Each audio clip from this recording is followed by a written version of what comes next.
एक बहुत दूर के राज्य में एक राजकुमारी रहती थी जिसका नाम रूपा था। जैसा कि नाम से ही लगता था, वह अपने रूप के लिए जानी जाती थी। लेकिन दुख की बात यह थी कि वह बेहद कुरूप थी। उसकी त्वचा पर गहरे निशान थे, उसके बाल रूखे और बेजान थे और उसकी आंखें अजीब सी लगती थीं।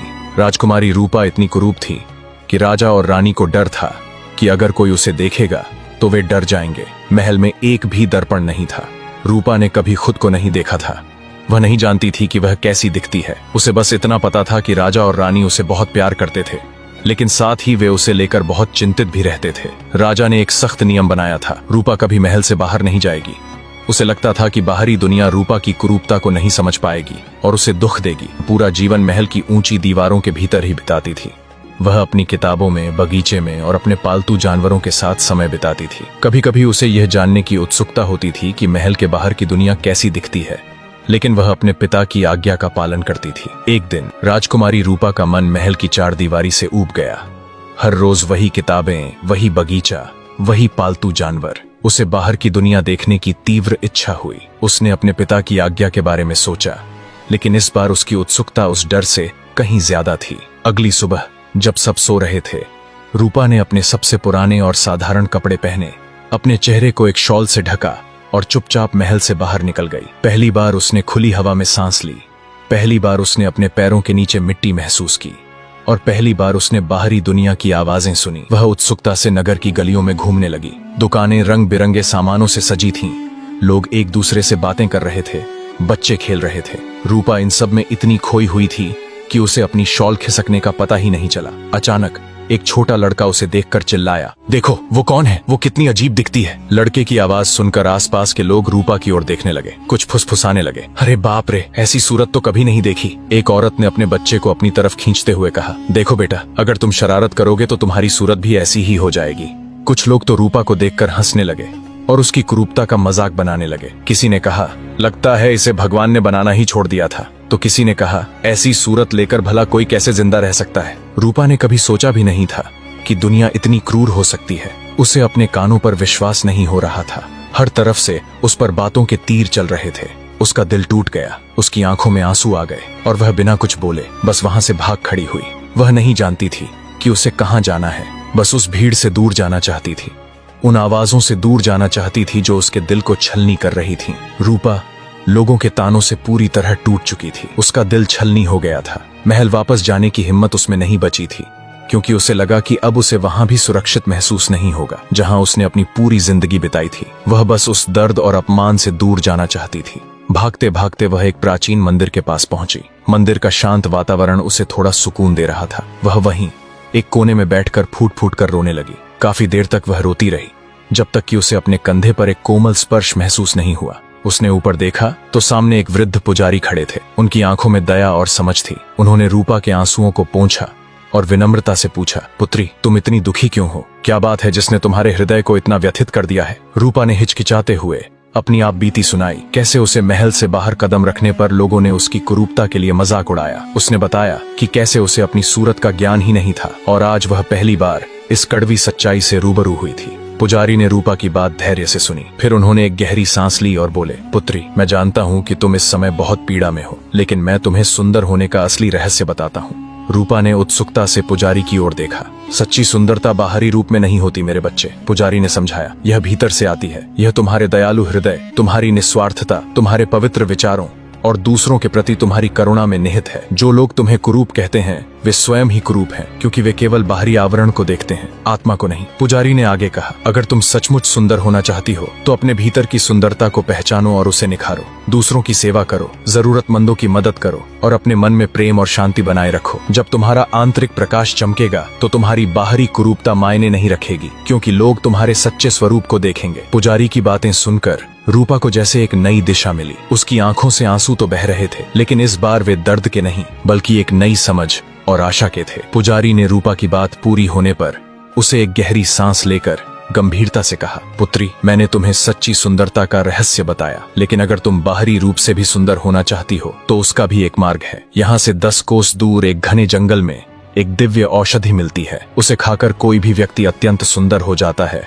उसकी कुरूपता पूरी तरह मिट जाती है रूपा की आंखों में एक चमक आई, लेकिन पुजारी ने तुरंत उसे चेतावनी दी, परंतु उस औषधि को लाना मौत से खेलने के बराबर है। उस जंगल में भयंकर जंगली जानवर हैं, गहरी खाइयां हैं और कई अदृश्य खतरे हैं। वहां से शायद तुम वापस जीवित न आ पाओ। कई लोगों ने प्रयास किया पर कोई लौट कर नहीं आया। पुजारी ने रूपा की आंखों में देखा। यह तुम्हारी अपनी मर्जी है पुत्री, क्या तुम अपनी जान जोखिम में डालकर उस औषधि को लाना चाहोगी या भीतर की सुंदरता को निखारना ही पर्याप्त समझोगी? रूपा सोचने लगी। एक तरफ जीवन का खतरा था तो दूसरी तरफ वह दर्दनाक अपमान था जो उसने अभी अभी सहा था। उस पल उसे लगा कि वह अपनी कुरूपता के साथ अब एक पल भी नहीं जी सकती। उसने दृढ़ निश्चय किया, मैं जाऊंगी महाराज, रूपा ने कहा। उसकी आवाज में अटूट संकल्प था, मैं उस औषधि को लेकर आऊंगी। मैं अब इस कुरूपता के साथ और नहीं रह सकती। पुजारी ने रूपा के साहस को देखा और उसे आशीर्वाद दिया, तुम्हारी यात्रा सफल हो पुत्री, तुम्हारा साहस ही तुम्हारी रक्षा करेगा। रूपा ने पुजारी से विदा ली और अगले ही दिन सुबह होते ही अपनी जान जोखिम में डालकर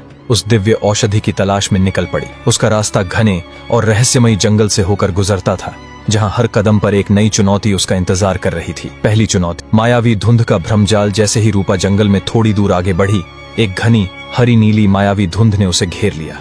यह धुंध इतनी अजीब थी कि इसमें से अजीबोगरीब आकृतियां उभर रही थीं। कभी उसे अपने महल का रास्ता दिख रहा था, कभी उसके माता पिता की आवाजें सुनाई दे रही थीं और कभी कभी तो उसे अपनी ही क्रूरता का डरावना प्रतिबिंब दिखाई देता था जो उसे आगे बढ़ने से रोक रहा था। यह धुंध उसके मन में भ्रम पैदा कर रही थी, उसे डरा रही थी और उसे वापस लौटने पर मजबूर कर रही थी। रूपा ने अपनी आंखें बंद की और पुजारी की बातें याद की, तुम्हारा साहस ही तुम्हारी रक्षा करेगा। उसने अपनी सांसें गहरी की और अपने मन में दृढ़ता लाई। उसने समझा कि यह केवल एक भ्रम है। उसने अपनी आंखें खोलीं और सीधे आगे बढ़ती रही, किसी भी आकृति या आवाज पर ध्यान दिए बिना। धीरे धीरे धुंध छोटने लगी और वह इस भ्रमजाल से बाहर निकल आई। दूसरी चुनौती बोलने वाले वृक्षों की बाधा। धुंध से निकलने के बाद रूपा एक ऐसे हिस्से में पहुंची जहां के वृक्ष बातें करते थे। वे बड़े बड़े प्राचीन वृक्ष थे जिनकी जड़ें जमीन में गहराई तक फैली थीं और जिनकी शाखाएं आकाश को छूती थीं। जैसे ही रूपा उनके पास से गुजरी, वृक्षों ने उसे रोकना शुरू कर दिया। तुम कहाँ जा रही हो छोटी लड़की? एक विशाल वृक्ष ने अपनी मोटी आवाज में कहा, यह रास्ता खतरों से भरा है, वापस लौट जाओ। दूसरा वृक्ष बोला, तुम बहुत कमजोर हो, तुम इस यात्रा को पूरा नहीं कर पाओगी, यहीं आराम करो और सो जाओ। वे वृक्ष उसे डराने की कोशिश कर रहे थे, उसे अपनी यात्रा छोड़ने के लिए फुसला रहे थे। वे उसे उसके अतीत की असफलताओं और भविष्य के खतरों के बारे में याद दिला रहे थे। लेकिन रूपा अब मजबूत हो चुकी थी। उसने उनकी बातों पर ध्यान नहीं दिया। उसने उनसे कहा, मैं अपनी मंजिल तक पहुंचने के लिए दृढ़ हूँ, मुझे रोकने की कोशिश मत करो। उसने अपने मन को शांत रखा और उन वृक्षों की बाधाओं को पार करते हुए आगे बढ़ती रही। तीसरी चुनौती अदृश्य पुल का रहस्य। आगे चलकर रूपा एक गहरी खाई के सामने आ खड़ी हुई। खाई इतनी चौड़ी थी कि उसे पार करना असंभव लग रहा था, लेकिन पुजारी ने बताया था कि यहाँ एक अदृश्य पुल है। रूपा ने अपनी आंखों को सिकोड़ा, लेकिन उसे कुछ भी दिखाई नहीं दिया। उसे याद आया कि पुजारी ने कहा था कि कुछ चीजें केवल विश्वास से ही देखी जा सकती हैं। रूपा ने अपनी आंखें बंद की, गहरी सांस ली और अपने मन में उस पुल की कल्पना की। उसने अपना पहला कदम हवा में रखा और उसे अपने पैर के नीचे एक ठोस सतह महसूस हुई। यह अदृश्य पुल था। धीरे धीरे आत्मविश्वास के साथ वह कदम दर कदम उस अदृश्य पुल पर चलती रही। पुल कभी कभी हिलता था, कभी कभी उसे लगता था कि वह गिरने वाली है, लेकिन उसने अपना ध्यान केंद्रित रखा और अंततः खाई को पार कर लिया। मायावी धुंध, बात करने वाले वृक्षों और अदृश्य पुल की चुनौतियों को पार करने के बाद रूपा अपनी यात्रा पर आगे बढ़ी। वह अब और भी दृढ़ और साहसी महसूस कर रही थी। तभी उसने जंगल के भीतर से एक दर्द भरी चीख सुनी। उत्सुकता और दयालुता के कारण वह आवाज की दिशा में बढ़ी। एक बूढ़ी माँ और उसका बेटा जहाँ से आवाज आ रही थी। रूपा ने देखा कि एक बूढ़ी महिला जमीन पर बैठकर जोर जोर से रो रही थी। उसके बगल में उसका जवान बेटा पड़ा था, जिसका शरीर नीला पड़ रहा था और सांसें तेजी से चल रही थीं। पास ही एक विशाल नाग फुफकारता हुआ जमीन पर रेंग रहा था। रूपा तुरंत समझ गई कि सांप ने लड़के को काट लिया है। हालांकि रूपा को डर लग रहा था, पर पुजारी की बातें उसके मन में गूंज रही थीं। दूसरों की सेवा करो, जरूरतमंदों की मदद करो। उसने बिना सोचे समझे उस लड़के की मदद करने का फैसला किया। उसे याद आया कि उसकी दादी माँ ने उसे कुछ जड़ी बूटियों का ज्ञान दिया था जो विष उतारने में सहायक होती थीं। रूपा ने तेजी से आसपास कुछ खास पत्तियां ढूंढी, उन्हें पीसकर एक लेप बनाया और सावधानी से लड़के के सांप काटने वाले स्थान पर लगाया। उसने अपनी हथेलियों से लेप को धीरे धीरे सहलाया और पूरी एकाग्रता के साथ काम किया। कुछ ही देर में लड़के के शरीर का नीलापन कम होने लगा और उसकी सांसें सामान्य होने लगीं। धीरे धीरे लड़के ने अपनी आंखें खोलीं और अपनी माँ की ओर देखा। बूढ़ी महिला ने रूपा की ओर देखा। उसकी आंखों में कृतज्ञता के आंसू थे। पुत्री, तुमने मेरे बेटे की जान बचाई। तुम तो साक्षात देवी हो। उसने रूपा के पैर छूने की कोशिश की, लेकिन रूपा ने उसे रोक दिया। नहीं माता, यह मेरा कर्तव्य था, रूपा ने विनम्रता से कहा। एक नया साथी जब लड़का पूरी तरह से होश में आ गया तो उसने भी रूपा को धन्यवाद दिया। मेरा नाम वीर है, उसने कहा। तुमने मेरी जान बचाई है। बताओ, मैं तुम्हारी क्या मदद कर सकता हूँ? रूपा ने उसे अपनी यात्रा का उद्देश्य बताया। दिव्य औषधि की तलाश। वीर ने बिना एक पल भी सोचे कहा, मैं तुम्हारे साथ चलूंगा। इस जंगल के रास्ते मैं अच्छी तरह जानता हूँ और मैं तुम्हारी हर चुनौती में मदद करूंगा। यह मेरी ओर से तुम्हारी दयालुता का प्रतिदान होगा। रूपा ने उसकी मदद स्वीकार कर ली। उसे खुशी हुई कि अब वह इस कठिन यात्रा पर अकेली नहीं है। वीर, जो जंगल के बारे में अच्छी तरह जानता था और जो अपनी माँ के प्रति रूपा की दयालुता का ऋणी था, अब उसका विश्वसनीय साथी बन गया। रूपा और वीर साथ साथ आगे बढ़ रहे थे। उनका हौसला बढ़ा हुआ था। वीर जंगल के रास्तों से परिचित था, इसलिए उनकी यात्रा कुछ आसान हो गई थी। वे आपस में बातें करते हुए और एक दूसरे का ध्यान रखते हुए अपनी मंजिल की ओर बढ़ रहे थे। तभी एक सुनसान जगह पर उन्हें एक जादुई चुड़ैल दिखाई दी। वह एक बूढ़ी और भयानक औरत थी, जिसकी आंखें तेज चमक रही थीं और जिसके लंबे टेढ़े मेढ़े नाखून थे। उसके आसपास अजीबोगरीब जड़ी बूटियों और हड्डियों का ढेर लगा हुआ था। चुड़ैल के चेहरे पर एक दुष्ट मुस्कान थी, जो रूपा और वीर को देखते ही और गहरी हो गई। चुड़ैल ने अपनी कर्कश आवाज में कहा, हाँ, आज तो मेरा अच्छा भोजन मिलने वाला है। दो नौजवान मेरे जाल में फंसे हैं। रूपा और वीर समझ गए कि वे एक खतरनाक मुसीबत में फंस गए हैं। उन्होंने सुना था कि इस जंगल में एक जादुई चुड़ैल रहती है, जो अपने जादू से किसी भी इंसान को मारकर उसका दिल निकालकर खा जाती है। चुड़ैल ने अपने हाथ उठाए और एक अजीब मंत्र बुदबुदाई। पलक झपकते ही रूपा और वीर को अपने चारों ओर एक जादुई घेरा महसूस हुआ। वे उस घेरे से बाहर नहीं निकल पा रहे थे। चुड़ैल धीरे धीरे उनकी ओर बढ़ी। उसकी आंखों में शिकार को पाने की लालच साफ दिख रही थी। घबराओ मत मेरे प्यारों। चुड़ैल हंसी। उसकी हंसी किसी टूटे हुए कांच की तरह लग रही थी। मैं तुम्हें ज्यादा दर्द नहीं दूंगी, बस तुम्हारे प्यारे प्यारे दिल निकाल कर खा जाऊंगी। वीर ने रूपा की ओर देखा। दोनों जानते थे कि अगर उन्होंने जल्दी कुछ नहीं किया तो उनकी जान खतरे में है। चुड़ैल अपना जादू और भी तेज कर रही थी और घेरा धीरे धीरे छोटा होता जा रहा था। रूपा और वीर को चारों ओर से जादुई घेरे ने घेर लिया था और चुड़ैल धीरे धीरे उनके करीब आ रही थी। तभी वीर ने हिम्मत बटोरी और चिल्लाकर चुड़ैल से कहा, रुको, अगर तुम हमें छोड़ दोगी तो हम तुम्हें एक सुंदर राजकुमारी बना देंगे। चुड़ैल अपनी चाल रुक गई। उसकी लालची आंखें और चमकीली हो गईं। राजकुमारी, उसने अपनी कर्कश आवाज में पूछा, तुम क्या बकवास कर रहे हो? हम एक दिव्य औषधि लेने जा रहे हैं। वीर ने जल्दी से समझाया, वह औषधि किसी भी कुरूप व्यक्ति को अत्यंत सुंदर बना सकती है। अगर तुम हमें जाने दोगी तो हम तुम्हारे लिए भी वह औषधि लाएंगे। चुड़ैल कुछ देर सोचती रही। उसकी आंखों में शक और लालच दोनों थे। उसने रूपा की ओर देखा, फिर वीर की ओर। तुम एक लड़के हो। चुड़ैल ने वीर से कहा, तुम पर भरोसा नहीं किया जा सकता। मुझे दोगले इंसानों पर भरोसा नहीं है। तुम भाग जाओगे और मुझे कभी कुछ नहीं दोगे। उसने एक भयानक मुस्कान दी और रूपा की ओर इशारा किया। लेकिन यह लड़की, ये मेरे पास रहेगी, ये मेरी गारंटी होगी। तुम जाओ, औषधि लाओ। अगर तुम लौटे और वह औषधि काम कर गई तो मैं इसे छोड़ दूंगी और अपनी सुंदरता ले लूंगी। अगर तुम नहीं लौटे तो मैं इसे खा जाऊंगी। रूपा और वीर एक दूसरे को देखकर हैरान रह गए। यह एक भयानक सौदा था, लेकिन उनके पास कोई और रास्ता नहीं था। वीर की जान बच सकती थी, लेकिन रूपा को चुड़ैल के पास रुकना पड़ता। वीर का दिल घबरा गया। वह रूपा को अकेला छोड़ना नहीं चाहता था, लेकिन उसे पता था कि यह उनके पास एकमात्र मौका है। रूपा ने वीर की आंखों में देखा और उसे एक धीमा सिर हिलाया, मानो कह रही हो, जाओ, ठीक है। वीर ने चुड़ैल से कहा, मैं जा रहा हूँ, लेकिन अगर तुम इसे नुकसान पहुँचाने की कोशिश करोगी तो मैं वापस आकर तुम्हें कभी नहीं छोड़ूंगा। चुड़ैल जोर से हंसी। हाँ हाँ हाँ, जाओ मूर्ख, तुम्हें लगता है कि तुम मुझे डरा सकते हो। जाओ और अपनी औषधि लाओ, मैं इंतजार करूंगी। वीर रूपा को चुड़ैल के पास छोड़कर उस दिव्य औषधि की तलाश में तेजी से जंगल में दौड़ रहा था। उसका दिल रूपा के लिए चिंतित था,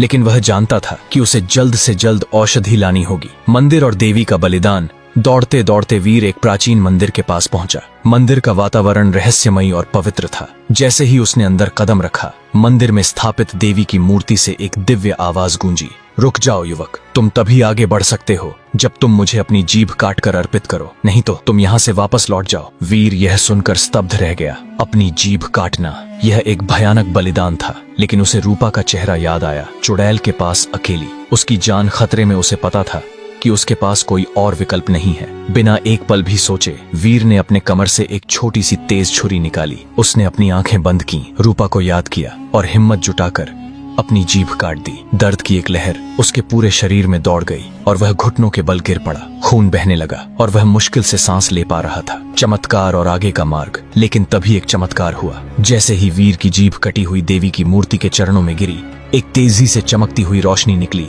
और वीर के पूरे शरीर को घेर लिया। कुछ ही पलों में दर्द गायब हो गया और वीर ने महसूस किया कि उसकी जीभ वापस आ गई है, बिल्कुल वैसी ही जैसी पहले थी। देवी की मूर्ति से फिर आवाज आई, तुम्हारी निष्ठा और साहस ने मुझे प्रसन्न किया वीर। तुम्हारी परीक्षा समाप्त हुई। अब तुम्हारे लिए आगे का रास्ता खुल गया है। वीर ने अपनी जीभ को छुआ। उसे विश्वास नहीं हो रहा था। यह सब किसी सपने जैसा था। वह खड़ा हुआ और देखा कि मंदिर के पीछे का रास्ता, जो पहले अदृश्य था, अब स्पष्ट रूप से दिखाई दे रहा था। देवी के आशीर्वाद से उसकी सबसे बड़ी बाधा दूर हो गई थी। अब उसे दिव्य औषधि तक पहुंचने की उम्मीद की एक नई किरण मिल गई थी। वीर ने देवी का धन्यवाद किया और उस खुले हुए रास्ते पर आगे बढ़ा। रास्ता और भी घना होता जा रहा था, लेकिन वीर के मन में अब डर नहीं, बल्कि एक अटूट विश्वास था। वह जानता था कि रूपा उसका इंतजार कर रही है और उसे हर हाल में औषधि तक पहुंचना है। जादुई पेड़ और उसकी पहेलियां। काफी देर चलने के बाद वीर को जंगल के सबसे गहरे हिस्से में एक विशाल और जादुई पेड़ मिला। उसकी जड़ें जमीन में दूर दूर तक फैली हुई थीं और उसकी शाखाएं आकाश को छू रही थीं। पेड़ की पत्तियां सुनहरी चमक रही थीं और उसके तने से एक हल्की सी रोशनी निकल रही थी। वीर समझ गया कि यही वह पेड़ है जहां दिव्य औषधि मिलती है। जैसे ही वीर पेड़ के करीब पहुंचा, पेड़ के तने पर एक मुख उभर आया, जिसने एक गहरी गूंजती हुई आवाज में कहा, हे यात्री, तुम सही जगह पर आ गए हो, लेकिन यह औषधि इतनी आसानी से नहीं मिलेगी। तुम्हें 2 पहेलियां बुझानी होंगी। यदि तुमने सही उत्तर दिए तो औषधि तुम्हारी होगी, यदि नहीं तो तुम कभी यहाँ से वापस नहीं जा पाओगे। वीर तैयार था। उसने साहस बटोरते हुए कहा, मैं तैयार हूँ, अपनी पहेलियां पूछिए। पेड़ ने पहली पहेली पूछी, मैं रोज आता हूँ पर कभी नहीं पहुँचता, मैं क्या हूँ? वीर ने कुछ पल सोचा। यह एक पुरानी पहेली थी जिसका उत्तर उसे पता था। उसने मुस्कुराते हुए कहा, कल। पेड़ के मुख पर एक संतोष भरी आवाज आई, सही उत्तर। अब दूसरी पहेली सुनो। जितना तुम उसमें से निकालोगे वह उतनी ही बड़ी होती जाएगी। मैं क्या हूँ? यह पहेली थोड़ी मुश्किल थी, लेकिन वीर ने ध्यान से सोचा। उसने अपनी यात्रा की चुनौतियों को याद किया, खासकर उस खाई को जिसे उसने अदृश्य पुल से पार किया था। तभी उसे उत्तर मिल गया, वह है गड्ढा। वीर ने आत्मविश्वास से कहा। दिव्य औषधि की प्राप्ति। पेड़ का मुख मुस्कुराया, अद्भुत, तुमने दोनों पहेलियां सही बुझाईं। तुम्हारी बुद्धिमत्ता और साहस ने मुझे प्रसन्न किया। तभी पेड़ की एक शाखा धीरे धीरे नीचे झुकी और उस पर एक चमकता हुआ फूल दिखाई दिया। यह फूल किसी भी अन्य फूल जैसा नहीं था। यह प्रकाश से भरा हुआ था और उसमें से एक मीठी सुगंध आ रही थी। यही वह दिव्य औषधि थी जिसकी तलाश में वीर और रूपा ने इतना कुछ सहा था। वीर ने सावधानी से उस फूल को तोड़ा। उसके हाथ में आते ही फूल से एक गर्मजोशी फैल गई। उसने तुरंत सोचा कि अब उसे बिना एक पल भी गंवाए चुड़ैल के पास वापस लौटना होगा, जहां रूपा उसका इंतजार कर रही थी।